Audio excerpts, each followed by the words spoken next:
Monsieur le Président de la République, prenez place. Merci. Alors, je suis à vous. Merci de nous recevoir chez vous, dans votre domicile, pour quelques minutes entretien spécial que nous offrons aux téléspectateurs, à tous les Béninois. Mais il y a longtemps que vous travaillez pour ce pays, vous avez milité, vous avez voulu être là, président de la République. Voilà, aujourd'hui, les Béninois ont cru en vous, en vos projets, de façon très ramassée. Qu'est-ce que vous offrez de nouveau ou dans la continuité pour les Béninois? Ben, les Béninois ont attendu que j'ai d'abord 61 ans et pour me confier ce poste. Nous sommes en 2031 et il n'est jamais tard, n'est-ce pas? Je voudrais d'abord remercier mon peuple pour avoir porté son choix sur ma modeste personne. Mais je crois que de tous les prétendants, de tous les candidats, je suis celui qui a quand même un peu plus d'expérience que les autres. J'ai plus de 35 ans de vie politique. Et j'ai toujours eu pour ambition de construire le Bénin, un pays où il fera bon vivre pour chacun et pour tous. Cela n'a pas changé. Ma priorité, d'abord, est d'aller devant nos populations et partager avec elles ma vision du développement. Je ne voudrais pas leur imposer ce que moi je crois est bon pour elles, mais je voudrais aller les suggestionner, les écouter, prendre leurs critiques pour peut-être améliorer ou bien changer certains pans de ce que je crois de bon. Parce qu'en réalité, quand celui pour qui vous travaillez ne se sent pas concerné, ne se sent pas associé à la démarche, vous avez beau avoir de bonnes idées, eh bien, il va comme un cheval qui ne veut pas aller à votre rythme vous faire tomber. Et on parlera de cheval cabré.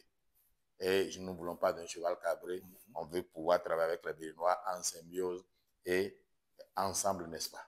Très bien. Alors, vous avez longtemps également parlé de l'économie locale.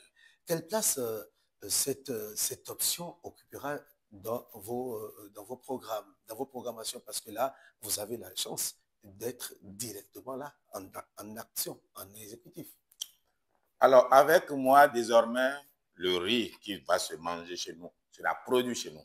Le poulet, l'huile, le maïs, l'huile, enfin, l'huile à partir de notre arachide ou alors avec notre soja.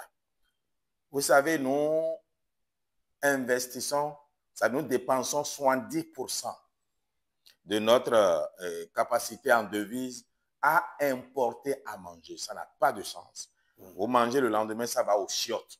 Ce sont les Chinois qui ont trouvé comment recycler ou bien comment faire des chiottes un bien économique parce qu'ils l'utilisent comme de l'engrais. Nous n'avons pas encore cette volonté-là. Donc, nous devons pratiquement ramener à 10%, sinon à 0%, l'importation de nourriture.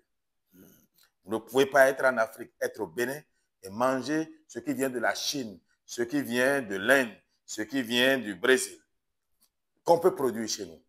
Donc, c'est dit à cela. Mais pour y parvenir, ce n'est pas du jour au lendemain. Et il faut aménager, viabiliser nos terres agricoles. Il faut même créer de l'irrigation. Vous donner une capacité de production pour satisfaire le besoin local. Le président Patrice Talon a déjà assez fait de route. Il a fait beaucoup d'infrastructures. Moi, je vais me focaliser sur l'aménagement des terres agricoles pour que le Bénin puisse manger 3 fois, 4 fois, au besoin 5 fois par jour. C'est cela le champ. C'est-à-dire qu'il n'y aura pas des infrastructures qui seront réalisées dans votre programme? Le président Patrice Talon nous a fait un bond de 20 ans en 10 ans de pouvoir. Donc, travaillons de telle sorte que le Béninois puisse se sentir en possibilité de manger tel qu'il veut, comme il veut, et de la bonne nourriture. Nous allons produire du poulet ici, de la pintade, enfin de la volaille chez nous, et des caprins, et des bœufs, du poisson sera élevé ici. Bref, nous devons donner les possibilités de manger et de bien manger et d'exporter le surplus au Nigeria. Aussi, nous allons revoir notre programme d'enseignement pour que nos enfants ne connaissent plus trop, plus les États-Unis, la France plus que leur propre pays. Il faut une formation, il faut de l'éducation qui soit en adéquation avec nos réalités, mais qui promeuve notre culture. Pas notre culte forcément, mais notre culture déjà.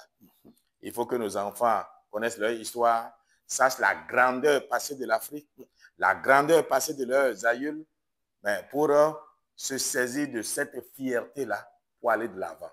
Aussi, je ferai de telle sorte qu'il y ait un dialogue chaque 15 jours, enfin 2 fois par mois, directement avec le peuple. Le programme sera le président vous parle.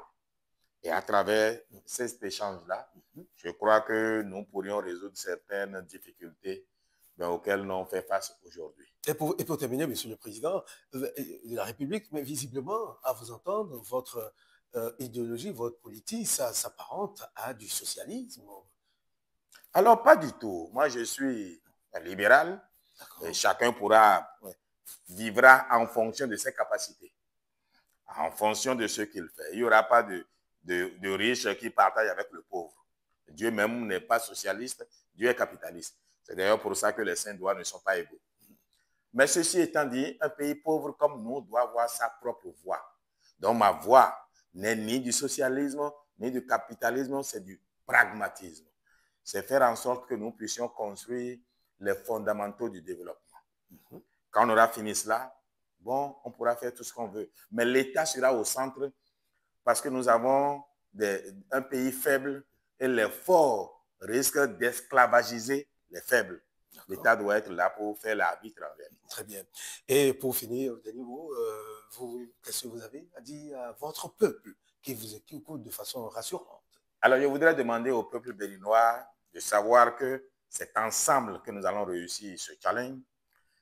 Mes prédécesseurs, le président Patrice Talon, a fait l'essentiel jusqu'en 2026. Celui qui est venu après lui a fait l'essentiel aussi. Il a fait ses 5 ans. Et vous n'avez pas voulu lui renouveler son mandat. Vous m'avez pris à sa place.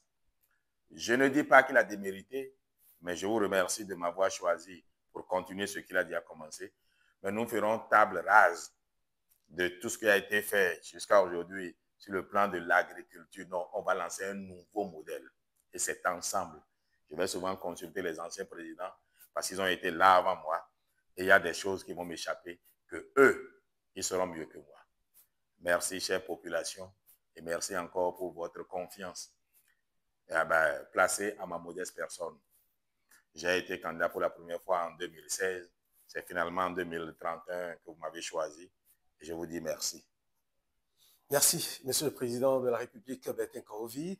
Ainsi prend fin l'entretien que vous nous avez. Merci, mon cher Rami. À très bientôt.